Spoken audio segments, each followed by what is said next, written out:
श्री शिवाय नमस्तुभयम। दोस्तों, आज के इस वीडियो में हम बात करेंगे कि जो आने वाली एकादशी है, जिसको उत्पन्ना एकादशी कहते हैं, उत्पन्ना एकादशी का व्रत कैसे करना चाहिए, उत्पन्ना एकादशी के व्रत करने की विधि क्या है, पूजन कैसे करना चाहिए, क्या नियम है, जो दशमी तिथि से अर्थात व्रत के एक दिन पहले ही आरंभ हो जाएंगे।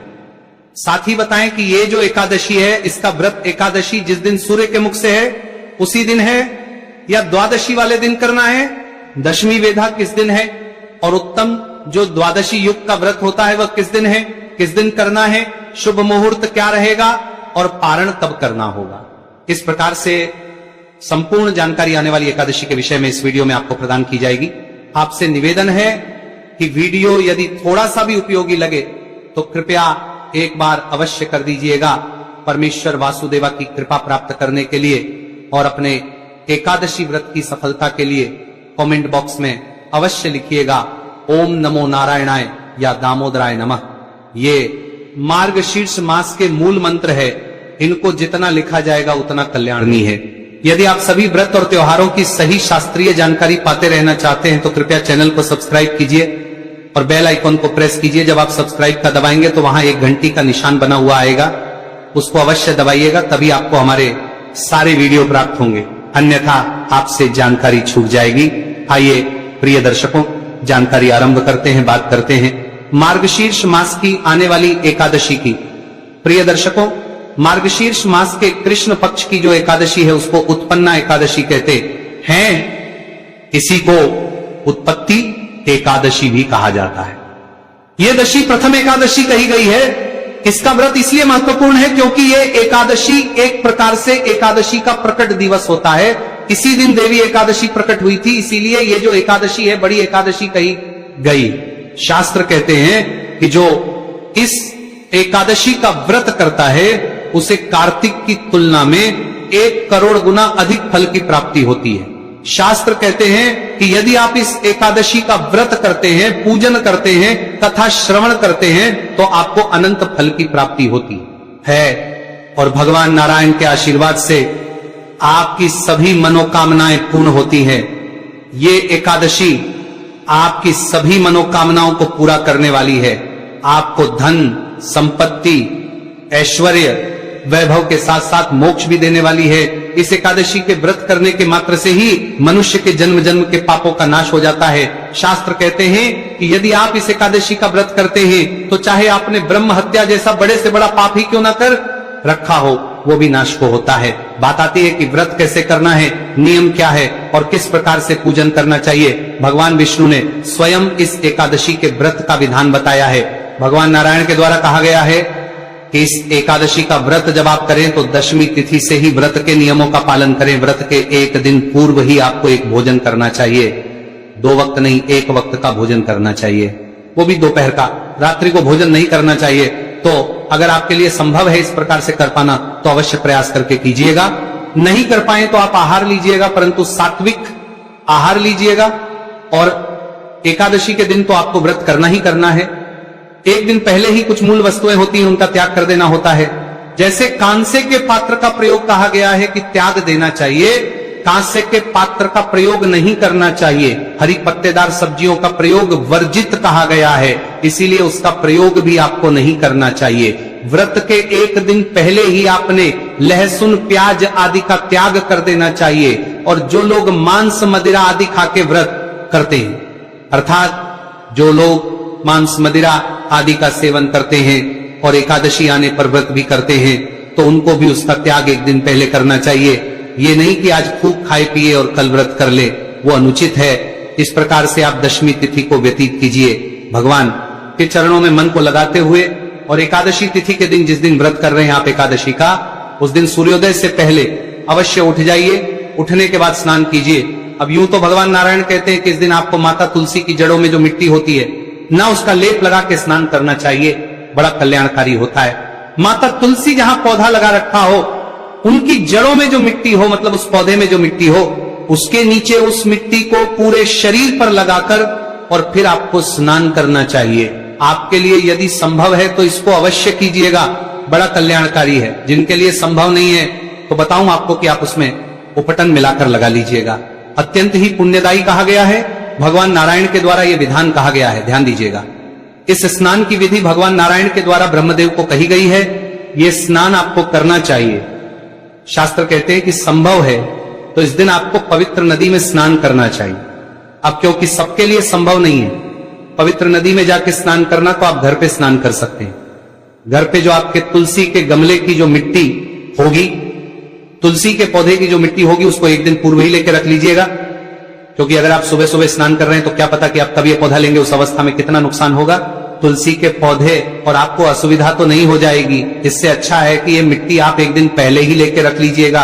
जो शहरों में रखते हैं रहते हैं तो बाथरूम में अपने रख लीजिएगा। जब अगले दिन आप स्नान करें तो थोड़ी लगा लीजिएगा, क्योंकि इसका फल भगवान नारायण ने बहुत उत्तम कहा गया है। जो इसको ना निभा पाए वो उपटन लगा लीजिएगा, और जो उपटन भी ना लगा पाए तो आप गंगा जल युक्त जल से स्नान कीजिएगा। जो आप जल भरेंगे बाल्टी में या टब में नहाने के लिए, उसमें गंगा जल भर लीजिएगा। पहले थोड़ा गंगा जल डालिएगा, फिर शुद्ध जल भरिएगा और फिर उससे आप स्नान कीजिएगा।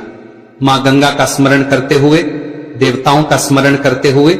ये स्नान की विशेष विधि है जो भगवान विष्णु द्वारा कही गई है। स्नान आदि से निवृत्त हो के स्वच्छ वस्त्र धारण कीजिए।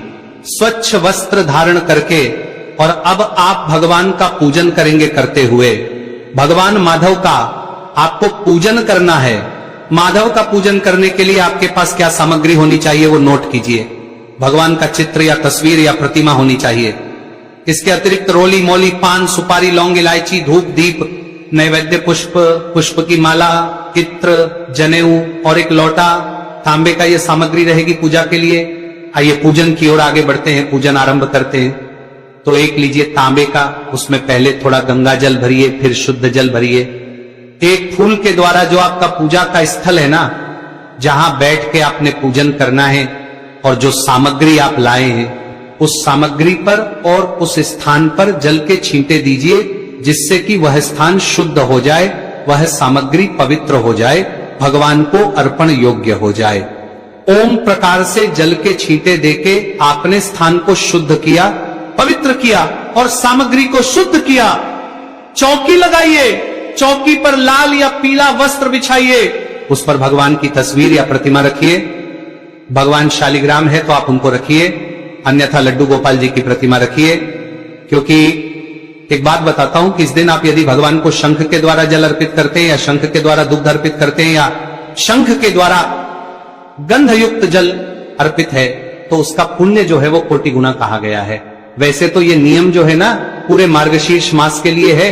मार्गशीर्ष मास में जो प्रतिदिन भगवान नारायण को इन सब वस्तुओं से स्नान कराता है, उसको अनंत सुखों की प्राप्ति होती है, स्थिर लक्ष्मी की प्राप्ति होती है। चिरकाल तक वह पृथ्वी पर वास करता है, सभी सुखों को भोगता है। इस पर एक विशेष वीडियो मैंने बनाया भी था। वीडियो में आपको करके भी दिखाया है कि कैसे आपको स्नान कराना है। भगवान को संभव हो तो अवश्य देख लीजिएगा। तो आपने भगवान को आज स्नान अवश्य कराना है, और स्नान कराने के लिए या तो शालिग्राम स्वरूप होना चाहिए, या फिर आपके पास भगवान लड्डू गोपाल की कोई प्रतिमा होनी चाहिए। क्योंकि तस्वीर को तो आप शंख से अभिषेक नहीं करा सकते, इसको भी आपने इस एकादशी पर अवश्य करना है। सारी सामग्री एकत्र कीजिए, भगवान की स्थापना कीजिए। स्थापना करने के बाद उनके सामने घी का दिया रखिए। घी का दिया सीधे हाथ की ओर होगा। तेल का दिया अगर जला रहे हैं तो उलटे हाथ की ओर होगा, और उसके विपरीत दिशा में धूप रखनी है। स्थापना करने के बाद अपने सीधे हाथ पे जल लीजिए चम्मच से, और हाथ धो लीजिए। अब आपने जला अश्विनी करनी है। एक एक मंत्र पर एक एक चम्मच जल अपने सीधे हाथ पे लेके ग्रहण करना है, अर्थात पीना है। मैं मंत्र बोलता हूं, ओम माधवाय नमः, जल लीजिए, पी जाइए। ओम केशवाय नमः, जल लीजिए, पी जाइए। ओम नारायणाय नमः, जल पी जाइए, जल लीजिए। ओम हर्षिकेशाय नमः, हाथ धो लीजिए। हाथ धो के अपने आप को तिलक कीजिए, मौली बांधिए, सामने रखे दीपक को, और धूप को प्रज्वलित कर दीजिए। व्रत पूजन का संकल्प करने के लिए सीधे हाथ पर जल लीजिए। पुष्प लीजिए, 1 रुपए का सिक्का दक्षिणा के रूप में कम से कम रखिए, अधिक जो रखना चाहे रखिएगा। 3 बार बोलिए, ओम श्री विष्णु, ओम श्री विष्णु, ओम श्री विष्णु।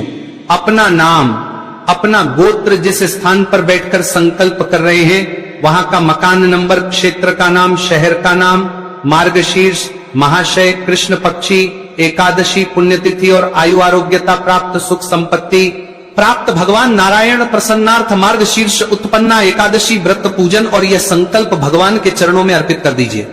संकल्प करके भगवान का पूजन करेंगे। पूजन करने के लिए सबसे पहले पाद्य अर्घ्य आचमनी देंगे भगवान को। तो आप क्या कीजिए, एक एक चम्मच जल भगवान को अर्पित कीजिए। एक एक मंत्र पर भगवान की प्रतिमा का पूजन करेंगे तो बहुत उत्तम है।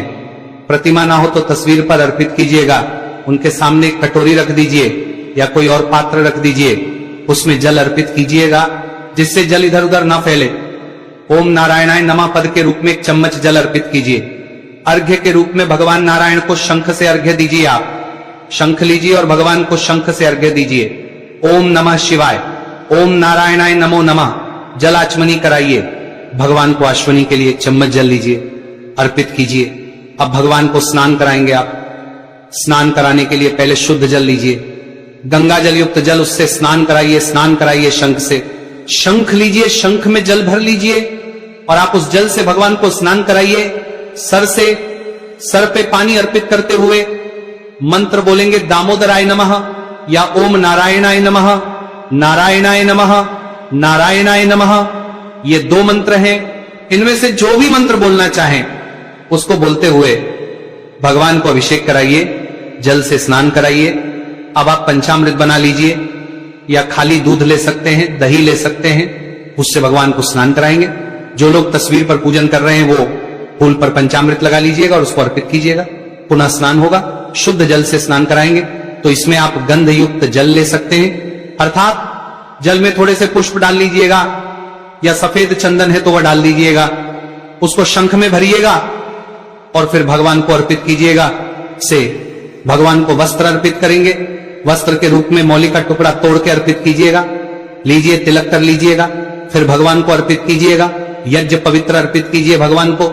यज्ञ पवित्र चढ़ाने के बाद इत्र अर्पित, इत्र को फूल पर लगा लीजिए और भगवान को अर्पित कीजिए। इत्र आपने अर्पित किया भगवान को। अब आप भगवान को तिलक लगाइए, से तिलक कीजिएगा, तिलक कीजिए। भगवान को प्रेम से तिलक कीजिए। तिलक करने के बाद पुष्प अर्पित करेंगे। फूलों की माला है तो माला पहनाइएगा, पुष्प अर्पित कीजिए, माला, धूप दिखाइए, दीप दिखाइए। ओम नमः दामोदराय नमः, धूपम दीपम दर्शयामी। धूप दीप दिखा के नैवेद्य अर्पित कीजिए। अवैध के रूप में फल है तो फल अर्पित कीजिए। मिठाई है तो मिठाई चढ़ाइएगा, अन्यथा मिश्री लीजिएगा, अर्पित कीजिएगा। ओम देवाय नमः, श्री रामोधराय नमो नमः, वैद्यम समर्पयामि। गुरु एक चम्मच जल लीजिए, एक चम्मच जल लीजिए, एक चम्मच जल लीजिए, भगवान को अर्पित कीजिए। समर्पयामि, पान का पत्ता लीजिए, उस पे 2 लौंग, 2 इलायची सुपारी रखिए, वह भगवान को अर्पित कीजिए। ओम नारायण दक्षिणा अर्पित कीजिए भगवान को और हाथ जोड़ के नमस्कार कीजिए। यह आपका पूजन होगा। पूजन के बाद अब आपने कथा सुननी है। इसकी कथा बड़ी कल्याणकारी है, कथा अवश्य सुनिएगा।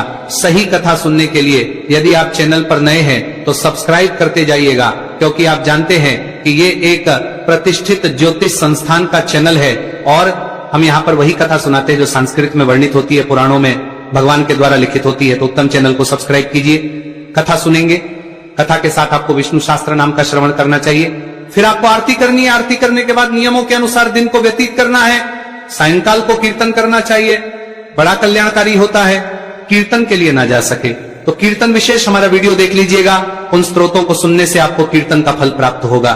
रात्रि जागरण की महिमा एकादशी के व्रत में बहुत अधिक है। रात्रि जागरण अवश्य करना चाहिए। कुछ पाठों को श्रवण करते हुए या कीर्तन करते करना चाहिए। ऐसा नहीं कि आप टीवी आदि देख के बिताएं समय को। भगवान का भजन करते हुए रात्रि जागरण करना है। कम से कम 1 बजे तक तो करें ही करें, 4 बजे तक कर सकते हैं तो बहुत उत्तम रहेगा। रात्रि जागरण करें और अगले दिन पारण करेंगे। पारण के लिए आपको सूर्योदय से पहले उठ जाना चाहिए। यह है एकादशी के व्रत को करने का विधान। पारण की जानकारी आपको देंगे। पहले बात करते हैं कि एकादशी है किस दिन और व्रत आपने करना किस दिन है। तो प्रिय दर्शकों, ये मार्गशीर्ष मास के कृष्ण पक्ष की जो एकादशी तिथि है उसकी शुरुआत हो रही है 15 तारीख को 2 के और 37 मिनट पर, और ये समाप्त हो जाएगी 16 तारीख को 4:47 पर।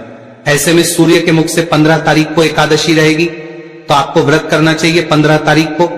15 नवंबर को दिन रहेगा शनिवार का, जिस दिन आपने करना है एकादशी का व्रत, जिसे हम उत्पत्ति एकादशी भी कहते हैं, उत्पन्ना एकादशी भी कहते हैं। पूजा के शुभ मुहूर्त की बात करें तो आपके लिए पूजा का शुभ मुहूर्त रहेगा 8:18 से और 9:48 तक, 9:48 तक ये उत्तम मुहूर्त है। इसमें आप पूजन करते हैं तो बड़ा कल्याणकारी रहेगा। ये ही जानकारी एकादशी के विषय में, पारण की जानकारी के लिए मैं विशेष वीडियो बना रहा हूं, क्योंकि बड़ी एकादशी है, महत्वपूर्ण एकादशी है, इसके नियम अलग है, तो पारण का वीडियो अवश्य देखिए। प्रतिमा या तस्वीर जो भी आपके पास है उसको स्थापित कीजिए, उनके सामने घी का दिया रखेंगे। अगर घी का दिया है तो सीधे हाथ की ओर, और तेल का दिया है तो उलटे हाथ की ओर रखिए। उसके विपरीत दिशा में धूप रख दीजिएगा। धूप दीप स्थापित करके भगवान की स्थापना करके अपने सीधे हाथ पे जल लीजिए, हाथ धो लीजिए। हाथ धोने के बाद आप एक एक मंत्र, एक एक चम्मच जल अपने सीधे हाथ पर लेकर जल आचमनी करेंगे। जल लीजिए, ओम केशवाय नमः पी जाइए, जल लीजिए, ओम नारायणाय नमः पी जाइए, जल लीजिए, ओम माधवाय नमः पी जाइए, हाथ पे जल लीजिए, ओम ऋषिकेशाय नमः, हाथ धो लीजिए। हाथ धो के अपने आप को तिलक कीजिए, मौली बांधिए, सामने रखे हुए दीपक को प्रज्वलित कीजिए, धूप को प्रज्वलित कीजिए। धूप दीप जला के अब आप व्रत करने का संकल्प करेंगे। संकल्प एक आवश्यक प्रक्रिया है, वो अवश्य करनी चाहिए। संकल्प करने के लिए आप अपने सीधे हाथ में जल लीजिए। 1 रुपए का सिक्का कम से कम दक्षिणा के रूप में रखिए और पुष्प रखिए। 3 बार बोलिए ओम श्री विष्णु, ओम श्री विष्णु, ओम श्री विष्णु। अपना नाम, अपना गोत्र, जिस स्थान पर बैठकर संकल्प कर रहे हैं वहां का मकान नंबर, क्षेत्र का नाम, शहर का नाम, कृष्ण पक्षी शनिश्चर्य एकादशी, भगवान श्री विष्णु उत्पन्ना एकादशी, व्रत श्री विष्णु, और वह संकल्प भगवान के चरणों में अर्पित कर दीजिए। संकल्प करके भगवान का उपचार से पूजन करते हैं। पूजन करने के लिए उनके सामने कोई कटोरी या पात्र रखा दीजिए, जिसमें आप पूजा की सामग्री अर्पित करते जाएंगे, तो उससे वह सामग्री इधर उधर नहीं फैलेगी, पैरों में नहीं आएगी। विधि में मैं आपको सूक्ष्म रूप से बता रहा हूं, विस्तृत रूप से मैं आपके लिए समय आने पर इसका पूरा वीडियो विधि के साथ अपलोड करूंगा, मंत्रों के साथ। उसका आप लाभ लीजिए। भगवान विष्णु को सबसे पहले स्नान कराया जाता है। स्नान कराने के लिए जल अर्पित कीजिए या जल की छींटी दीजिए। स्नान करा के पंचामृत से स्नान कराया जाता है। पंचामृत से कैसे स्नान कराएंगे?